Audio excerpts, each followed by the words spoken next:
que el tiempo no sería más, sino que en los días de la voz del séptimo ángel se terminaría la historia terrenal. Entonces, en ese tiempo, cuando ya el tiempo no sería más, ¿cuál es ese? Ustedes saben que está hablando del tiempo profético de Daniel 8:14, que terminó en 1844. De acuerdo a la historia, de 457 llegamos a 1844. Año en que terminaron todos los cómputos proféticos, todo el tiempo profético. A partir de ahí, ninguna fecha y ningún periodo de tiempo estaría dentro de la profecía auténtica. Entonces, en ese tiempo, ocurriría la medición del templo de Dios, del altar y los que adoran en él, que es el mismo tiempo de la expiación que encontramos en otras referencias. Así es de que eso es lo que tiene que ver con el momento que el apóstol está viendo en este pasaje. Luego tenemos que le es dada una caña semejante a una vara de medir. ¿Por qué se le dio a Juan una medida especial? ¿Por qué? ¿Saben por qué? Por el objeto a medir. No sirven aquí los sistemas humanos de medición de yardas o metros, ¿verdad? Millas o kilómetros, centímetros, pulgadas. No. Se le da una caña. Porque el objeto a medir, ¿cuál es? El versículo nos dice, hay que medir el templo de Dios, hay que medir el altar y hay que medir, ¿qué más? Los que adoran en él. La medida es celestial, por lo tanto no sirven las medidas humanas. Le es entregada por eso una caña de medir. Ustedes saben que medir es comparar una cantidad con una unidad respectiva para ver exactamente, de averiguar cuántas veces cabe la que se está midiendo en el patrón que se tiene. Y nosotros encontramos entonces que el objeto a medir es triple, como ya destacamos: el templo de Dios, el altar y ¿quiénes más? Los que adoran en él. Muy bien. Empecemos con el templo. Medir el templo. ¿Cuál templo? ¿Cuántos templos encuentran ustedes en la Biblia? Y hablo desde el punto de vista genérico, como clase. No hablo de los templos particulares. En la Biblia hay 3 templos. El templo terrenal, y por eso dije como clase. Dentro de ese templo terrenal tenemos el tabernáculo del desierto, que fue reemplazado por el templo construido ¿por quién? Por Salomón. Luego, al ser destruido ese templo, fue construido por Zorobabel, y ese mismo templo fue reconstruido poco antes de Cristo por Herodes el Grande, ¿verdad? Así es de que tenemos varios templos, pero podemos decir el templo terrenal. ¿Qué otro templo encontramos en la Biblia? ¿Qué otro templo? ¿Ah? El templo celestial. ¿Y qué otro templo? ¿Qué otro templo? Usted. ¿O ignoráis que vuestro cuerpo es templo del Espíritu Santo? ¿Ignoráis que cada uno de vosotros como personas, y muy especialmente que la mente es un templo para el Señor? Así es que esos son los 3 templos que encontramos en la Biblia. ¿Cuál de esos tres es el que se va a medir? ¿Cuál? El versículo lo dice. ¿El templo de quién? Yo leo aquí. El templo de Dios. ¿Y cómo vamos a hacer para medir el templo de Dios que está allá? Y nosotros estamos aquí. ¿Cómo se mide? Sencillo, sencillo. Se mide con la reproducción que se hizo en esta tierra. Ustedes saben, al leer el Éxodo, al leer la epístola de los Hebreos, especialmente en el capítulo 8 de Hebreos, donde el apóstol Pablo dice, el punto principal que venimos hablando es que tenemos un sacerdote en el cielo que se sentó en el verdadero templo, del cual el terrenal es ¿qué? Figura y sombra, copia. Entonces, se hizo una copia. Dios mandó a hacer una copia al pueblo de Israel en el desierto del templo celestial, con las medidas del templo celestial, y entonces usted y yo podemos medir el templo celestial con el templo terrenal.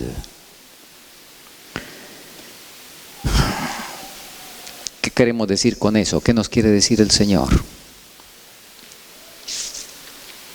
Ya comenté que yardas, centímetros, metros, pulgadas. Y si bien el santuario terrenal fue hecho con medidas, las medidas físicas, sin embargo, no es eso lo que nos está diciendo aquí el versículo. No se trata de un plano de arquitectura. Medir el templo significa que debemos saber cómo es que somos salvos.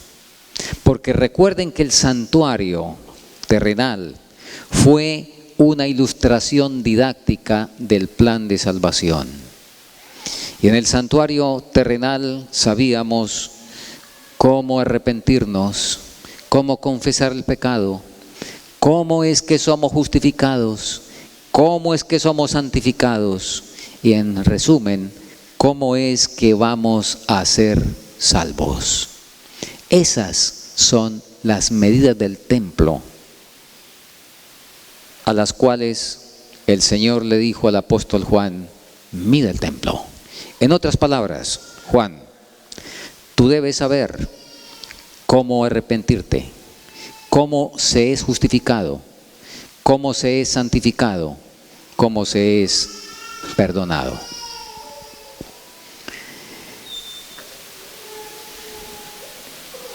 No es la primera vez que ocurrían estas mediciones.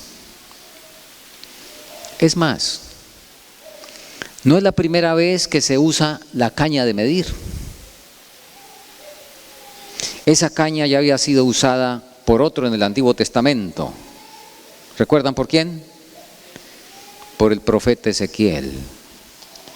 En el capítulo 40 de Ezequiel encontramos que empieza la visión más larga que hay en la Biblia, la visión del templo. Y es muy interesante que a este templo, la descripción de todo lo que ocurre en este templo de Ezequiel, se dedican 9 capítulos. No son tantos los que se dedican en el Éxodo para describir la construcción del santuario en el desierto. Y en este templo que vio el profeta en visión, encontramos que nos dice el versículo 3 de Ezequiel 40. Bueno, en el 2 nos está diciendo que en visiones de Dios me llevó a la tierra de Israel y me puso en un monte muy alto. Versículo 3, me llevó allí y he aquí un varón cuyo aspecto era como aspecto de bronce y tenía un cordel de lino en su mano y una caña de medir. Y me habló aquel varón diciendo, hijo de hombre, mira con tus ojos y oye con tus oídos y pon tu corazón a todas las cosas que yo te muestro, porque para que yo te las mostrase has sido traído aquí. Cuenta todo lo que ves a la casa de Israel. Aquí encontramos otro a quien también se le había dado la misma medida, que luego fue dada a Juan, y fue dada por el mismo personaje. En Juan, en el contexto del capítulo 10, encontramos que el ángel puso un pie sobre la tierra y otro sobre el mar, y ese ángel, ustedes saben que era Cristo.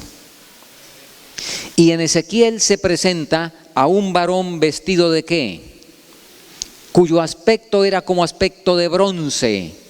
¿En dónde encuentra usted a alguien con aspecto de bronce? En el Apocalipsis, en el capítulo 1, está la visión del Hijo del Hombre y Juan dice que su aspecto era como de bronce, el mismo. Es el mismo. Y entrega la misma caña de medir. A través de toda la historia, Dios ha estado interesado y como quiere salvarnos, por supuesto, que Él hace todo lo posible para que podamos medir el templo y saber cómo somos perdonados, cómo somos justificados, cómo somos santificados y en suma, cómo es que debemos hacer para ser salvos. Muy bien. Encontramos algo muy especial y en sus programas encontraron un título, La ley de la casa. Pero antes de eso, permítame enfatizar una vez más el versículo 4 de Ezequiel, que están ustedes viendo. Y nos dice que el Señor mostró a Ezequiel todas estas cosas con un propósito. Yo te he traído aquí para mostrártelas, le dijo. Y luego le dice, cuenta todo lo que ves a la casa de Israel. Y eso se repite en el capítulo 43, en el versículo 10. Recuerden que la visión va hasta el capítulo 49 de Ezequiel.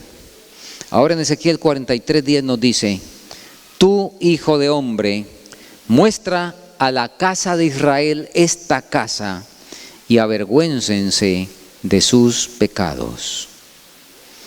Y si se avergonzaren, leamos el 11, y si se avergonzaren de todo lo que han hecho, hazles entender el diseño de la casa, su disposición, sus salidas, sus entradas y todas sus formas y todas sus descripciones y todas sus configuraciones y todas sus leyes.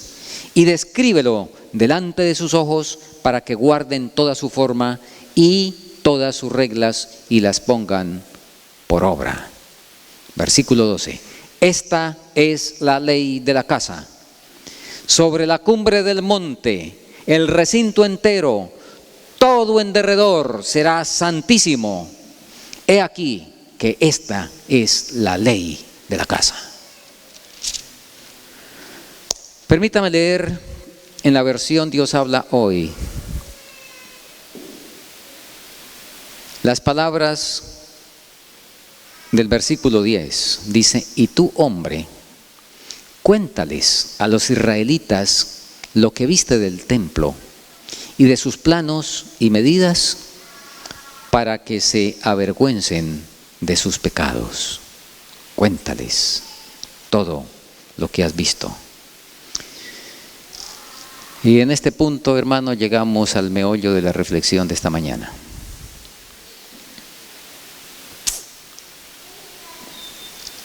Volvamos al versículo 10 y al versículo 11.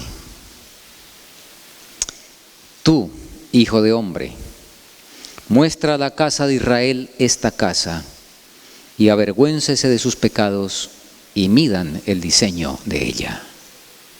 Recuerden que se lo mostró a Ezequiel ¿con qué propósito? Te traje y te mostré eso para que lo muestres a ¿quiénes? A los hijos de Israel. Leímos allá en el versículo 4 del capítulo 40. Ahora, el Señor pide que cada uno mida, no es el profeta el único, sino muestra a la casa de Israel y midan el diseño de ella. Pero hay una condición para poder medir el diseño. ¿Cuál es? Versículo 11, primera parte. Si se avergonzaren de todo lo que han hecho, hazles entender el diseño de la casa. El que no se avergüenza de lo que ha hecho, no podrá nunca entender el diseño de la casa. Y por eso es que inclusive en algunas presentaciones que a veces nos impactan, algunos, del santuario, por ejemplo, yo he escuchado exposiciones del santuario donde me parece que están dándome una clase de arquitectura. Una clase de arquitectura no me ayuda a mí para avergonzarme y cumplir así la condición de poder entender cómo es que soy salvo. ¿Cuáles son las medidas que el cielo tiene para salvarme? Una clase de arquitectura, una clase de historia, ahí entretejida con el aspecto bíblico, y tiene en su lugar como ilustración la arquitectura, y tiene su lugar la historia dentro de la profecía. Pero eso me ayuda muy poco. Repito, a la primera condición sin la cual va a ser imposible entender el diseño de la casa. ¿Cuál es la primera condición entonces? Y aquí estamos yendo a un punto del gráfico que vimos en el estudio anterior. Para llegar al punto del perdón del pecado, para llegar al punto de ser justificados, ¿cuál es la condición? Si se humillare mi pueblo, si se avergonzaren, en palabras de Ezequiel, si se avergonzaren. Pero hay un problema serio. El problema no lo dijo Jeremías. Vamos a Jeremías, el capítulo 6, y en el versículo 13 nos habla de este asunto también el profeta de las lágrimas, y nos dice lo siguiente, hablando de la vergüenza, hablando de la tremenda necesidad. Entonces dice Jeremías, porque desde el más chico de ellos hasta el más grande, cada uno sigue la avaricia, y desde el profeta hasta el sacerdote, todos son engañadores. Bueno, aquí estamos hablando de cuántos necesitan avergonzarse. En primer lugar, Jeremías nos dice aquí cuántos necesitan avergonzarse. ¿Cuántos? Desde el más chico hasta el más grande. Pablo lo dijo en otros términos en Romanos 3:23, por cuanto todos ¿qué? Pecaron y están destituidos de la gloria de Dios. Y luego avanzamos, y siendo que todos desde el más chico hasta el más grande necesitamos los de la casa de Israel avergonzarnos, hay un problema muy serio que nos dice el versículo 15. Y hace una pregunta retórica el profeta. Y ustedes saben qué es una pregunta retórica. Es aquella cuya respuesta es un no contundente o un sí contundente, depende de la pregunta. O sea, exactamente lo contrario. Pregunta Jeremías, ¿se han avergonzado de haber hecho abominación? Y luego dice, ciertamente no se han avergonzado, ni aún saben tener vergüenza. No saben qué es esa palabra, de qué se trata. Y resulta que esa es, repito, la condición para poder medir el templo. ¿Se han avergonzado? Oh hermanos, ¿con cuánta frecuencia nos avergonzamos de lo que deberíamos reír? y gozarnos. Y con cuánta frecuencia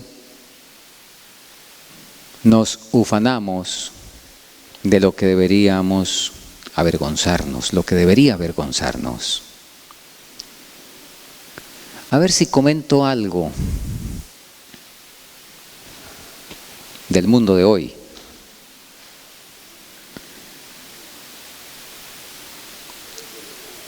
No conozco a fondo el sistema educativo por acá, pero en nuestros países latinos era muy frecuente y sigue siendo todavía en algunos lugares frecuente que, por ejemplo, en el colegio se hacen cuadros de honor para ver cuál estudiante es el primero, cuál es el segundo y quién hizo bandera y todas esas cosas. Cuando llega el niño diciéndole que hizo bandera y que fue el primero de la clase, ¿usted qué siente? ¿Usted qué siente? Y lo que siente es para darle gloria al Señor. Lo que siente esa satisfacción y eso que sentimos, ¿nos damos cuenta de lo que está ocurriendo? Nos damos cuenta que con ese hecho se le está robando al niño la poca sencillez que tal vez tenga. Que con ese hecho se le está introduciendo al niño lo que fue el génesis del misterio de iniquidad. De acuerdo a la Biblia, en Ezequiel 28, el misterio de iniquidad empezó cuando Lucifer tuvo el deseo de ser el primero. Y ese deseo fue el comienzo del misterio de iniquidad. Y bastó ese deseo para que en el tiempo se volviera demonio. ¿Cómo están de trastornados muchos de nuestros valores? ¿Verdad? ¿Y cómo necesitamos avergonzarnos, por ejemplo, los padres? En muchos casos, de la formación que dimos a nuestros hijos. Cuando nació el niño, si usted tenía conocimiento de la palabra de Dios, por supuesto, si no lo tenía, pues estamos en otro orden. Pero si usted tenía conocimiento de la palabra del Señor, cuando nació su hijo, ¿qué vio en él? ¿Y para qué lo preparó? ¿Saben ustedes qué ven los musulmanes en los hijos? ¿Saben ustedes cuáles son las primeras palabras que el padre musulmán le dice al oído al hijo cuando lo recibe? Cuando sale del vientre, el primer sonido que el musulmán quiere que el niño escuche es cuando él le habla al oído y le dice: Alá es Dios y Mahoma es su profeta. Por eso vaya a convertir un musulmán. Se necesita definitivamente un caudal de Espíritu Santo especial para convertir un musulmán. Porque ha sido formado de una manera. Los niños, usted ve los niños en el África, todos con su estómago abultado por la desnutrición, en una choza, con una pizarra y una tiza escribiendo, aprendiéndose de memoria el Corán. ¿Cuánto saben nuestros hijos de la palabra del Señor? ¿Qué vio en su hijo cuando nació? La palabra nos cuenta de un padre que cuando nació el niño, él vio en él un profeta. En San Lucas capítulo 1, cuando llegó un niño a un hogar de unos ancianos que eran justos ambos delante del Señor, nos dice que ese padre tomó al niño y habló en los siguientes términos. En San Lucas el capítulo 1 y el versículo 76. Y tú, niño, profeta del Altísimo serás llamado, porque irás delante de la presencia del Señor. ¿Para qué? Para preparar sus caminos. Zacarías vio un profeta en su hijo. ¿Usted qué vio en el hijo? ¿Médico? ¿Arquitecto? ¿Industrial? ¿Qué vio? Zacarías vio un profeta. O alguno dirá, pero todos no pueden ser profetas. Y es cierto, en el sentido más particular. Pero en el sentido general, ¿cuántos niños, cuántos jóvenes, cuántos deben hoy preparar el camino del Señor? ¿Un grupo especializado? Todos. Ser arquitecto puede ser el oficio, pero usted no fue llamado para ser arquitecto. Usted fue llamado para preparar el camino del Señor y para ser misionero. No interesa si es arquitecto. Ese es el oficio y la manera de ganarse el pan. Puede ser ingeniero, puede ser médico, puede ser agricultor, puede ser carpintero o mecánico. Esas son las profesiones de la vida, pero esa no es su vocación ni es su llamado. Y nosotros deberíamos entonces tener bien claro, y al haber recibido una imagen de Dios en nuestras manos y no haberle dado la orientación, entonces los padres, entre otras tantas cosas, debemos avergonzarnos de eso. Y si nos avergonzamos de eso, estamos preparados para ver el diseño de la casa. ¿Será que los muchachos tienen que avergonzarse de algo? ¿No será que los muchachos deben avergonzarse de cuando empiezan a funcionar los sentimientos, haber sido alumnos destacados de la escuela de Sansón? ¿Conocen la escuela de Sansón? La escuela de Sansón dice, esta me gustó, o este me gustó, pero le gustó al Señor. Yo he escuchado muchachos que con tremenda satisfacción cuentan de todas sus conquistas. Uy, deberían avergonzarse de eso. Deberían avergonzarse de acuerdo a la palabra del Señor. El Señor no mandó a nadie a hacer ese tipo de conquistas. Eso fue otro el que mandó a eso, ¿verdad? Y como digo, Sansón es un buen ejemplo. Tienen de qué avergonzarse los muchachos. Desde el más chico hasta el más grande. Todos, dice la palabra, necesitamos avergonzarnos. A ver, hermanos, si comentamos algunos detalles más. ¿Será que necesitamos avergonzarnos de la manera de usar nuestros recursos? Yo no sé ustedes y cuánto tiempo lleven aquí en la Iglesia del Advenimiento y cómo me alegró lo que el pastor comentó antes de una hermana que está entendiendo las medidas de la casa, porque eso de decir, de dedicar el 50% para la causa, eso es alguien que está entendiendo cuáles son las medidas de la casa. Yo no sé cómo les enseñaron a ustedes la mayordomía. Un servidor es adventista de nacimiento, nací en el hogar de un pastor, pero durante muchísimos años escuché una enseñanza trágica, terriblemente trágica de la mayordomía. La enseñanza era que el 10% era del Señor y que de ahí en adelante usted diera algo de ofrendas. Y si usted se excedía tal vez en agradecimiento y bondad, entonces se le sugería un segundo diezmo en ofrendas. Y bueno, el que daba el segundo diezmo, pues ese era considerado como de otro género tal vez, como alguien extraterrestre. ¿En dónde dice el Señor? ¿En dónde dice eso? Y que el resto era suyo y el resto era mío.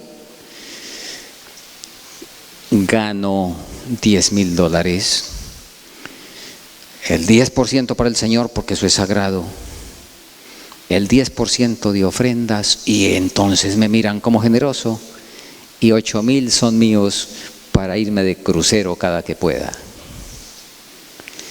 y para disfrutar porque ya tengo la bendición de Dios. Qué tragedia de enseñanza, terriblemente trágico. Yo leo en la palabra del Señor: de Jehová es la tierra y su plenitud, el mundo y los que en él habitan. Mía es toda ave de los cielos, toda bestia del campo, todos los collados, todo esto es mío. ¿Quién dijo que es mío lo que recibo? Eso es del Señor, yo soy administrador. Y por supuesto que el Señor me permite, y claro que sí, tengo el privilegio de poseer buen alimento, el alimento adecuado que el templo necesita, ¿verdad? De tener ropa adecuada y de vivir dignamente, con economía. Lo demás es del Señor. Y será la única manera como se va a terminar la causa. Y será la única manera de entonces empezar a conocer a Dios. Y ya veremos de eso el próximo fin de semana, del conocimiento de Dios. Así es que, a ver, en Colombia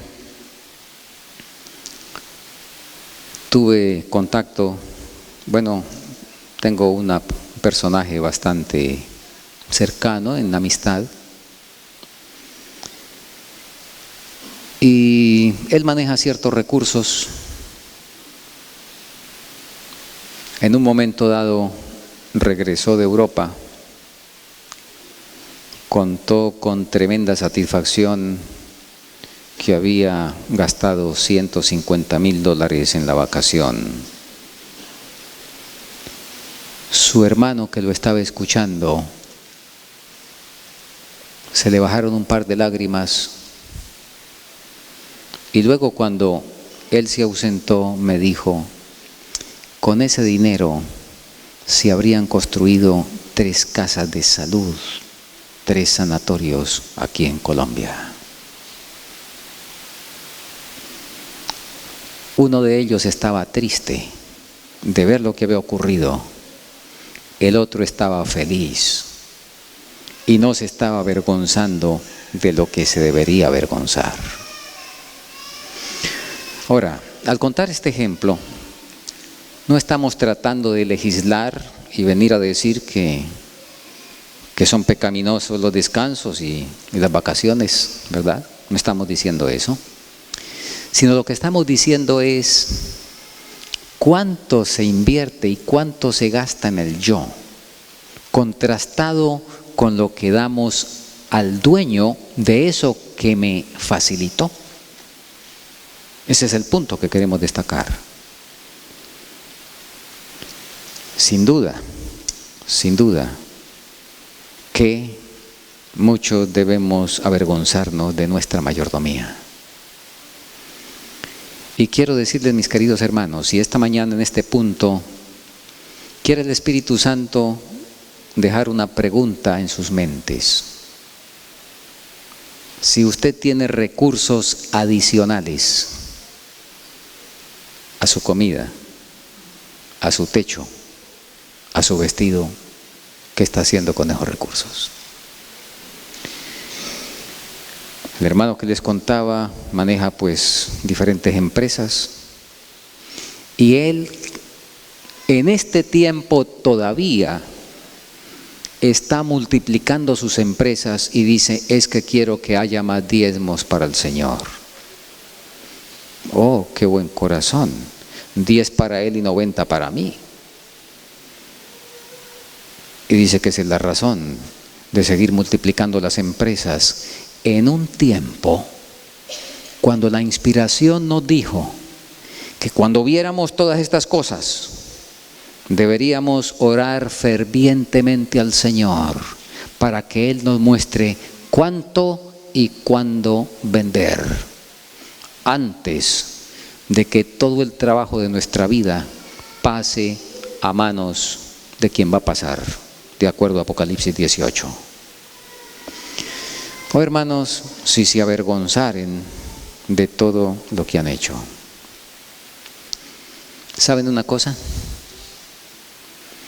Que no es lo que se ha hecho mal hecho desde el punto de vista moral solamente.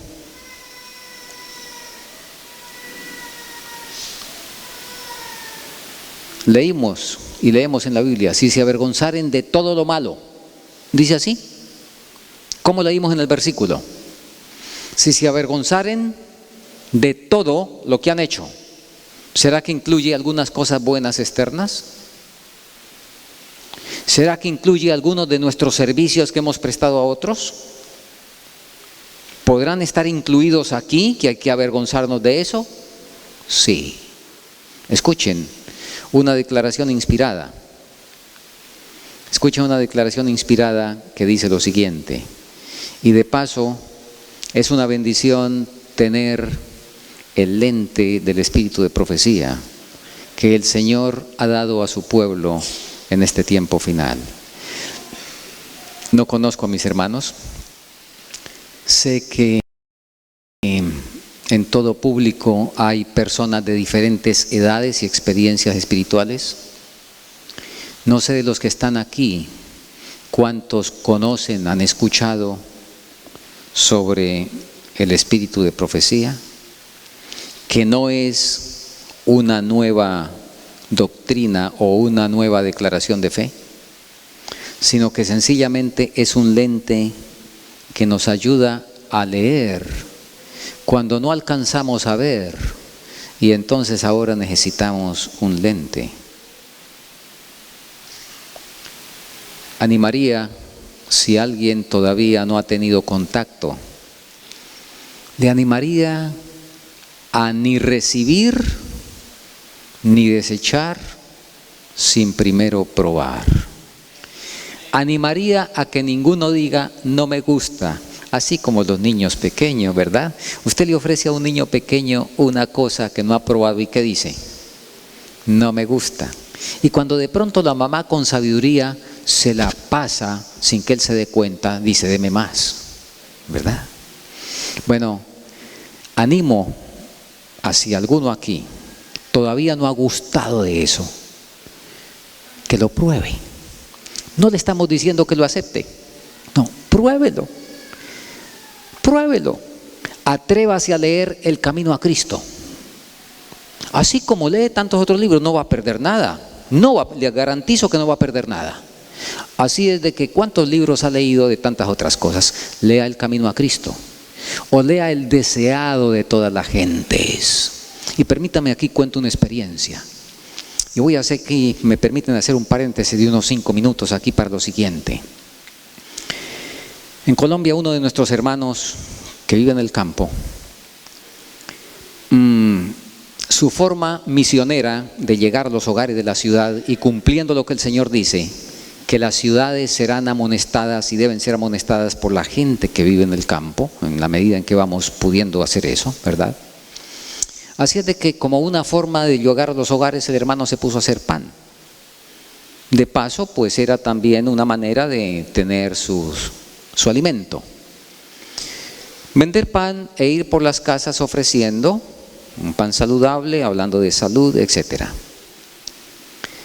Y en uno de esos recorridos se encontró con una hermana evangélica. Se hicieron amigos, se hizo cliente. En una de sus visitas, el hermano le llevó un libro, El Deseado de todas las gentes. Era una mujer que quería las cosas del Señor. Y gracias al cielo porque no tenía prejuicios. No tenía prejuicios ni a favor ni en contra. Así es de que tomó el libro. A los 8 días, cuando regresó el hermano, le dijo: usted perdió ese libro. me hace el favor, me consigue 20 copias. Voy a darle un libro a cada familia de mi iglesia. Y dijo lo siguiente, alguien que estaba leyendo sin ningún prejuicio, dijo, White, yo no sé quién será esa señora, pero yo lo único que sé es que ella no pudo escribir eso. Tuvo que ser que un ángel le llevó la mano. Eso lo dijo ella en su manera sencilla, ¿verdad? Entonces, animo. Si alguien tiene duda, y puede tenerlas con toda la razón, déjeme decirle, si alguien aquí tiene dudas, le doy toda la razón para dudar. Porque si yo estoy aquí y viene Orlando enamorado y me cuenta la historia de Elena de White, que es profeta del Señor, y después viene el hermano Víctor, o un señor llamado Víctor, ¿dónde está? Por ahí está, que viene y me cuenta la historia de José Smith, y él me dice que él era profeta y que un ángel le dio visiones, y él me dice que era profeta el otro y que un ángel le dio visiones. ¿Yo a quién le creo? Si es la misma historia. Sencillo, la Biblia dice, por sus frutos los conoceréis.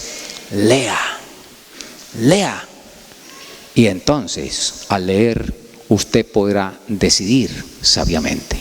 Muy bien, así es de que voy a leer ahora, ¿está bien? Voy a leer lo siguiente y volvamos al tema. Estamos hablando de avergonzarse de ¿cuánto? De todo, aún de nuestros posibles buenos servicios. Leo. El Señor nos ordena que despojemos nuestro corazón del egoísmo, que es la raíz del enajenamiento. Escuchen, cuando entreguemos el yo a Dios, y vamos a hablar de eso a partir de mañana, cuando entreguemos el yo a Dios, nuestros ojos serán abiertos para ver las piedras de tropiezo que nuestra falta de cristianismo ha colocado en el camino ajeno.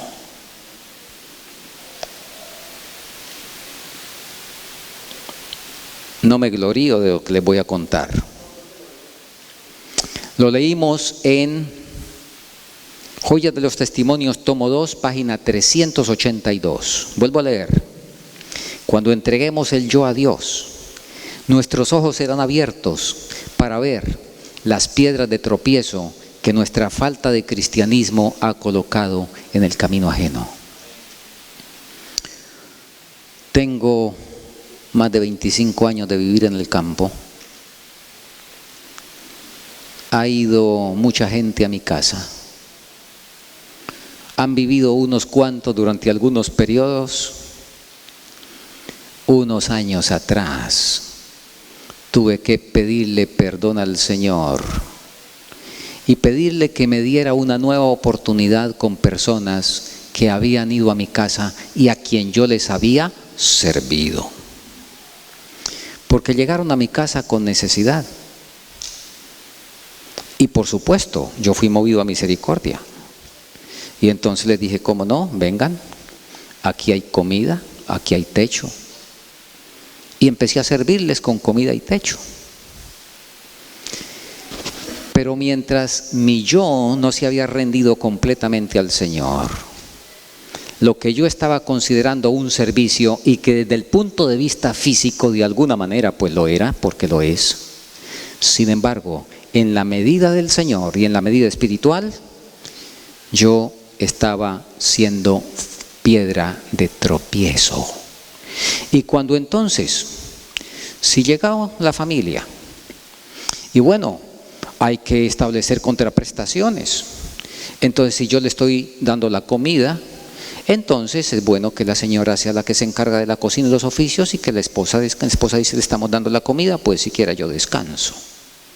Y entonces también de paso con otros oficios que antes yo los hacía, pues ahora yo descanso mientras él los hace, porque para eso le estoy dando la comida y el techo, ¿cierto? Yo les estoy sirviendo, que haya una contraprestación. ¿Cuáles eran mis motivos? Cuando entreguemos el yo a Dios, veremos la piedra de tropiezo que hemos sido en nuestros servicios. Yo puedo ser médico misionero o hacer obra médico misionera, mejor digámoslo de manera más precisa.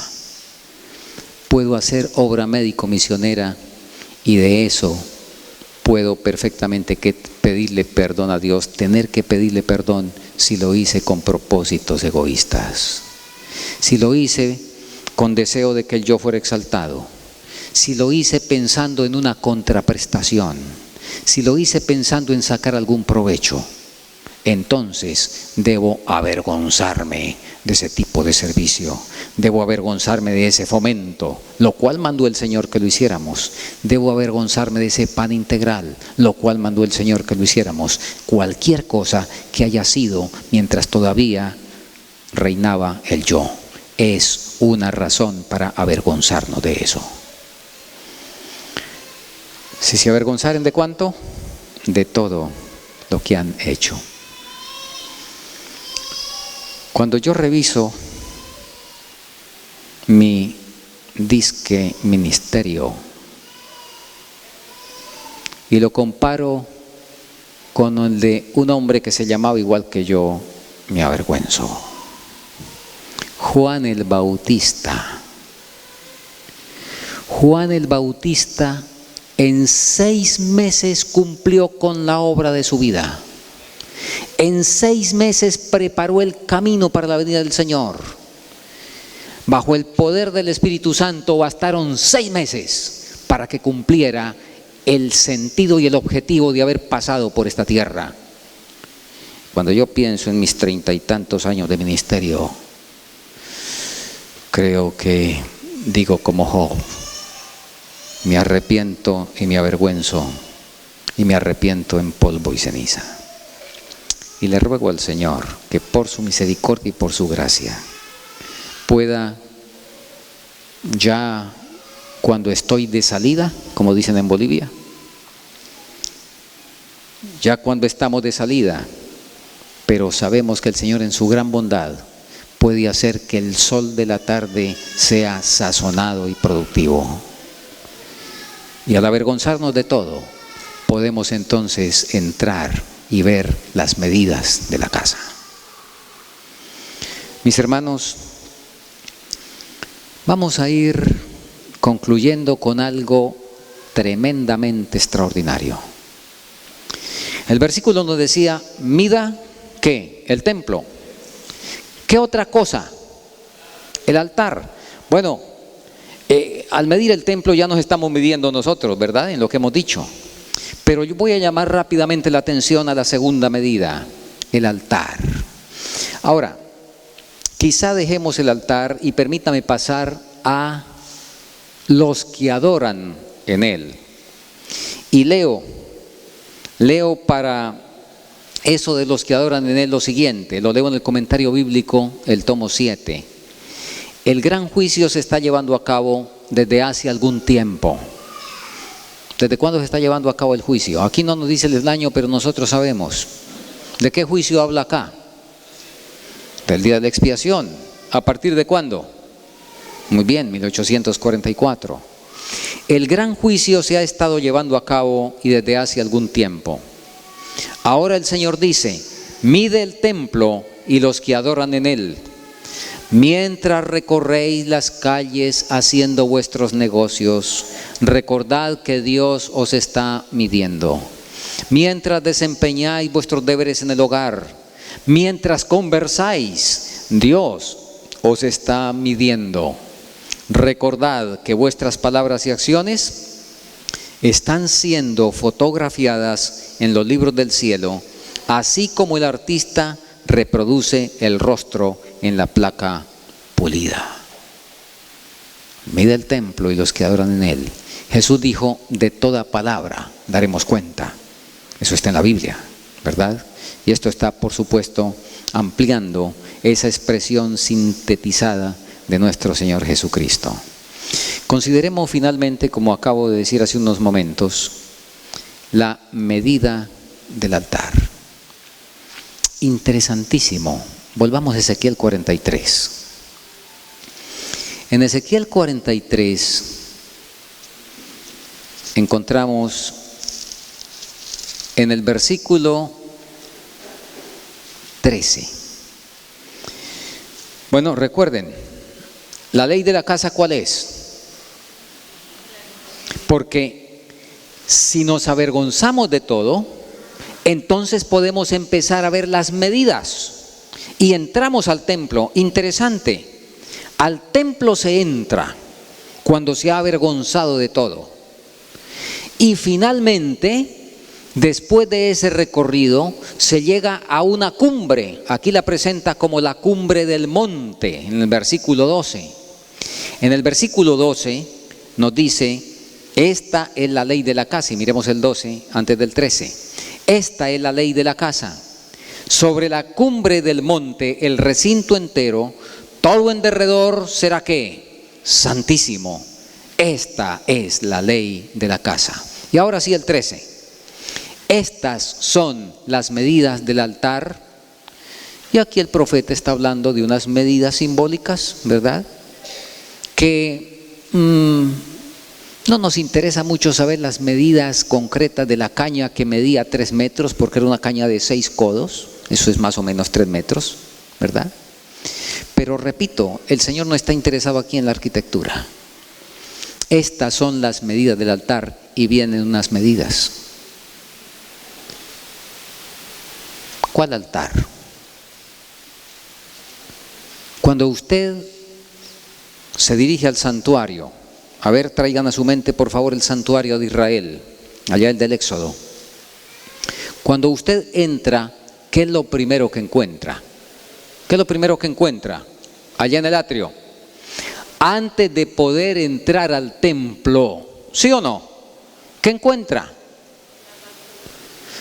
El lavacro. Pero hay otra cosa antes del lavacro. El lavacro está más cerca al templo. Un poco más, lo más afuera, ¿qué es?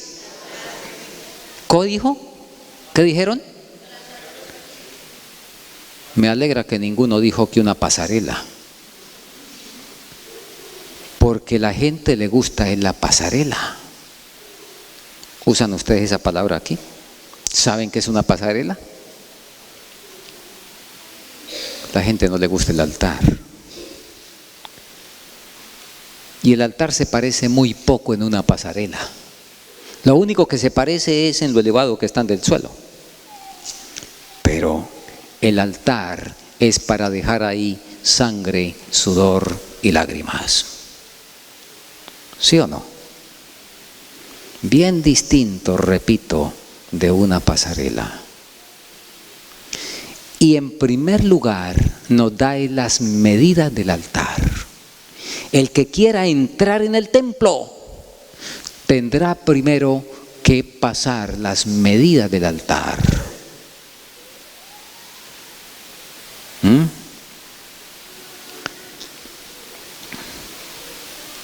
Escuchen, voy a leerlo en lenguaje de la inspiración. Ahora, ustedes recuerden que en el altar se ofrecían los sacrificios, en el altar se ofrecían los holocaustos. Dios le ordenó a Abraham que ofreciera a Isaac en holocausto, ¿verdad? El altar, insistimos, es para eso, dedicación. Ahí arrepentirse, ahí derramar lágrimas, ahí avergonzarse. Para eso es el altar. Y nos da en Ezequiel 13, en primer lugar, en las medidas del altar. Y luego en el versículo 18 nos dice, y me dijo, hijo de hombre, así ha dicho Jehová el Señor, estas son las ordenanzas del altar el día que sea hecho, para ofrecer holocausto sobre él y para esparcir sobre él sangre. ¿Bien claro que no es una pasarela? Bien claro. Escuchen en el lenguaje de la inspiración las medidas del altar. Escúchenlas, escúchenlas. Puede tomarse la decisión, y leo Mensajes Selectos, tomo 2, página 188. Puede tomarse la decisión y comenzarse el trabajo, pero su realización requerirá tiempo, perseverancia, paciencia y sacrificio.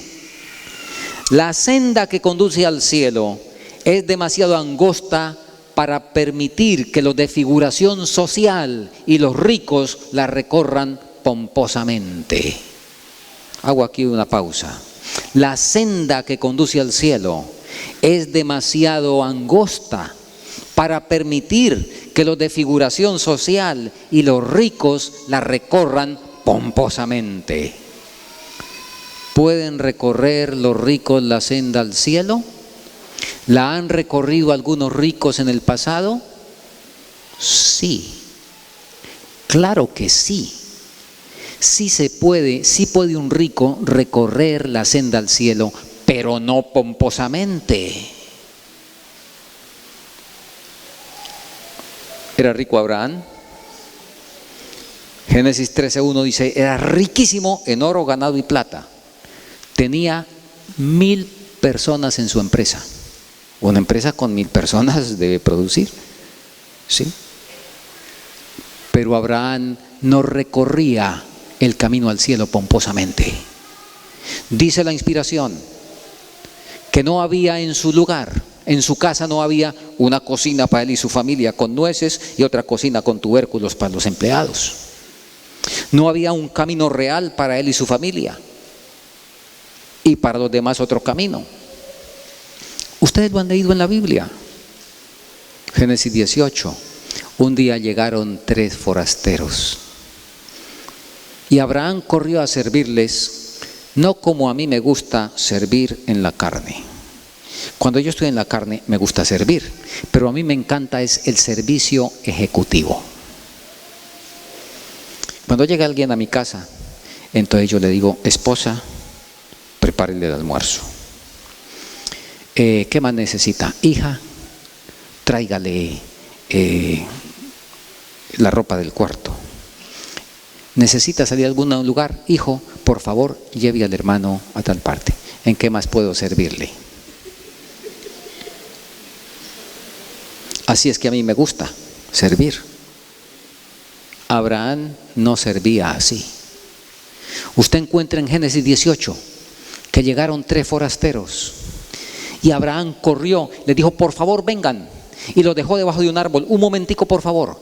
Corrió donde el muchacho allá del ganado y le dijo, rápido, prepare un ternero.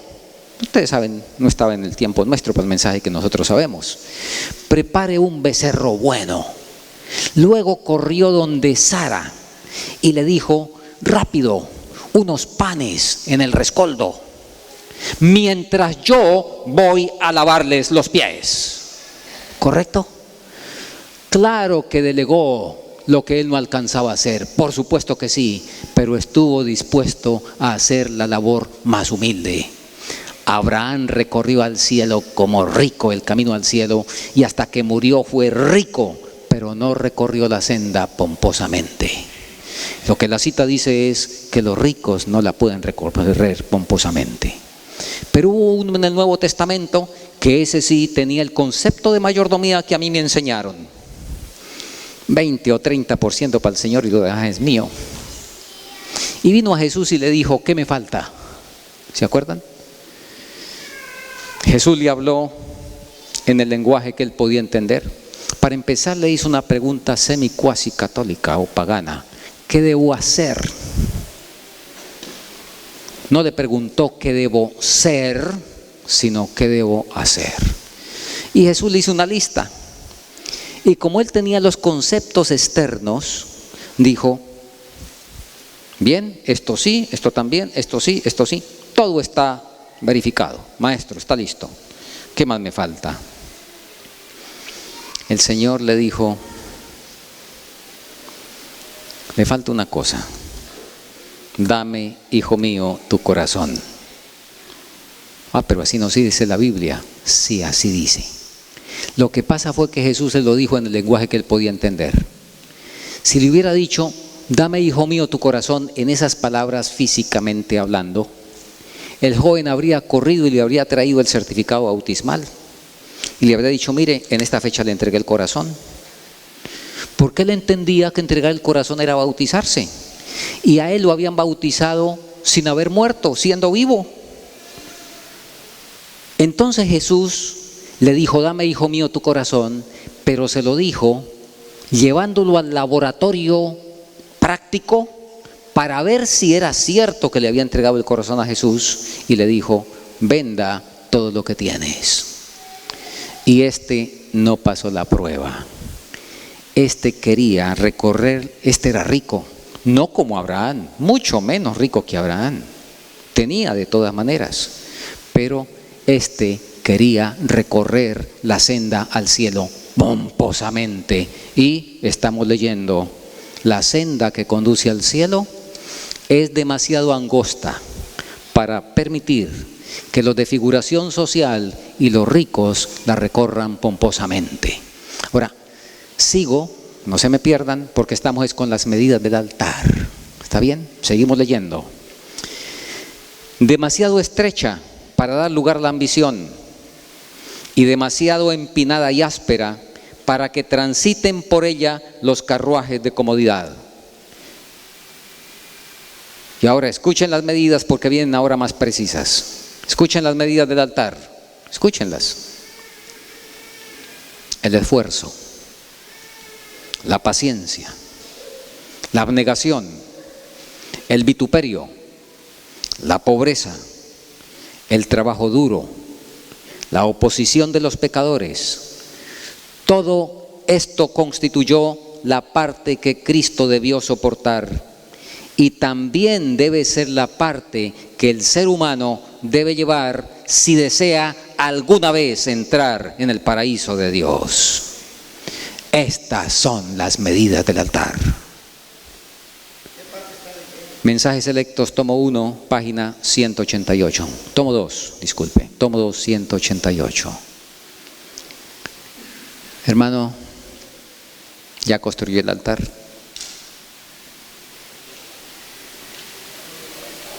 ¿Ya construyó el altar con estas medidas?